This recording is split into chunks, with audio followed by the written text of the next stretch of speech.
زید بن ارقم رضی اللہ تعالیٰ عنہ سے ان کے شاگردوں میں حسین وہ سوال کرتے ہیں کہ حضرت اہل بیت کیا اللہ کے رسول کی ازواج نہیں ہیں؟ اور جواب میں کہا وہ تو ہیں ہی، لیکن وہ بھی اہل بیت ہیں کہ جن کے اوپر آپ صلی اللہ علیہ وسلم کے بعد صدقہ حرام ہے۔ پھر مزید وضاحت دیتے ہوئے آپ نے کہا کہ وہ آل علی ہیں، آل عقیل ہیں، آل جعفر ہیں اور آل عباس ہیں۔ لیکن آپ یہ دیکھیں کہ ہماری بدقسمتی کہ وہ گروہ صرف اور صرف 4 نفوس قدسیہ کا ذکر کرتے ہیں، ٹھیک ہے، فاطمہ، علی، حسن و حسین رضوان اللہ علیہ مجمعین۔ ابھی پچھلے دنوں عید بھی منائی گئی ہے نا، جی بالکل، ہاں، موبائلہ کے نام سے عید منائی گئی ہے۔ یہ بڑا اچھا نقطہ پیش کر رہے ہیں۔ جی میں وہی چاہ رہا تھا وہ کہ جو نا وہ یعنی ان حضرات کا ذکر ہی نہیں ہوتا۔ اگر ہم واقعی یعنی اہل بیت سے مخلص ہوتے اور ان کی بڑائی اور ان کے فضائل بیان کرنے کی بات کرتے تو کیوں آج تک ایسا نہیں ہوا کہ ہم نے آل عقیل کا ذکر نہیں سنا، ہم نے آل علی میں دیگر جو مثال محمد بن حنفیہ کا ذکر نہیں سنا، ہم نے ان کی والدہ کا ذکر نہیں سنا، ہم نے یا حضرت علی کی جو دیگر بیویاں تھیں یعنی کہ محمد بن حنفیہ کی جو والدہ کے علاوہ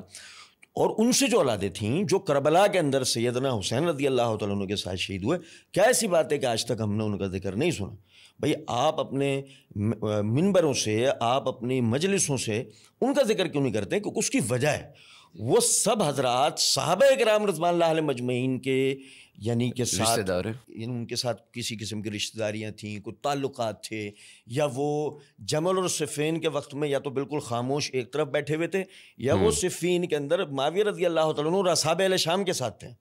تو یہی وجہ ہے کہ جب انہیں اپنا مقدمہ کمزور ہوتا نظر آتا ہے تو وہ صرف 4 حضرات کا ذکر کرتے ہیں۔ شاید آپ کے ذہن کے اندر یہ خیال آ رہا ہو کہ 4 مطلب ہم تو 5 سنتے ہیں، تو میں 4 اس لیے کہہ رہا ہوں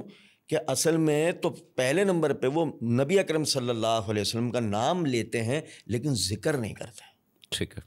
ان کا ذکر نہیں کرتے، ذکر صرف 4 حضرات کا کرتے ہیں۔ اور اس میں بھی پھر آپ یہ دیکھیں کہ وہ جو 4 حضرات کا ذکر کیا جاتا ہے ان میں بھی حسن رضی اللہ تعالیٰ عنہ کا ذکر نہیں کرتے، اگنور کر دیجیے۔ کیا آپ نے آج تک حسن رضی اللہ تعالیٰ عنہ کی سیرت ان کے منہ سے سنی ہو، ان کی مجالس میں تذکرے سنے ہوں؟ کیا جو حسن رضی اللہ تعالیٰ عنہ زخمی ہونے کے بعد نقطۂ نظر رکھتے تھے، جو وہ تکلیف و مصائب سے وہ گزرے، کیا ان کا کبھی آپ نے بیان سنا ہو؟ نہیں، یہ بھی نہیں۔ اچھا، پھر حسن رضی اللہ تعالیٰ عنہ کے ازواج کا ذکر سنا ہو، ان کی اولادوں کا ذکر سنا ہو، وہ بھی نہیں کرتے، کبھی نعرہ بھی نہیں لگایا۔ تو اس کے لیے جی بالکل یہ بالکل وہ والی بات ہے، دور کے ڈھول ہمیشہ سہانے لگتے ہیں کہ جو دعوے زبانی ہے نا کہ جی ہم اہل بیت کے ماننے والے ہیں اور ہم ان کا ذکر کرتے ہیں، یہ صرف صحابہ کا ذکر کرتے ہیں، اہل بیت کا ذکر نہیں کرتے ہیں۔ بات یہ ہے کہ ان لوگوں نے یعنی کہ چند افراد کا اتنا پروپیگنڈا کیا کہ جب ہم آل عقیل، آل جعفر، آل عباس کا انفرادی ذکر کر رہے ہوتے ہیں اور انفرادی نام لے رہے ہوتے ہیں ان کے، تو لوگوں کو لگتا ہی نہیں ہے کہ یہ اہل بیت میں سے ہیں۔